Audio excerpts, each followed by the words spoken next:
సింధు నదీ జలాల ఒప్పందం భారతదేశం మరియు పాకిస్తాన్ మధ్య వరల్డ్ బ్యాంక్ మధ్యవర్తిత్వంతో జరిగింది. ఈ ఒప్పందంపై 1960 సెప్టెంబర్ 19న భారత ప్రధాని జవహర్లాల్ నెహ్రూ, పాకిస్తాన్ అధ్యక్షుడు అయూబ్ ఖాన్లు సంతకం చేశారు.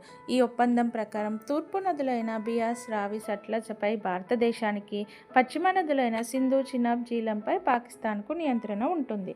సింధు నదీ పరివాహక ప్రాంతం, నదుల జన్మస్థానము భారతదేశంలో కావడం, భారతదేశం పాకిస్తాన్లో కరువు కాటకాలు సృష్టించగలదని, ప్రత్యేకించి యుద్ధ సమయంలో చేస్తుందని పాకిస్తాన్కు ఉన్న భయం వల్ల ఈ ఒప్పందం ఏర్పడింది. ఈ ఒప్పందం ప్రకారం భారతదేశం 20% నీటిని, పాకిస్తాన్ 80% నీటిని ఉపయోగించుకుంటుంది. అయితే ఇటీవల జరిగిన పహల్గామ్ ఉగ్రవాడి తర్వాత భారత ప్రభుత్వం సింధు నది ఒప్పందంను రద్దు చేసింది. దీనివల్ల పాకిస్తాన్కి వెంటనే ఇబ్బందులు కలగకపోయినా రాబోయే కాలంలో మాత్రం నీరు లేక ఎడారిలా మారే అవకాశం ఉంది.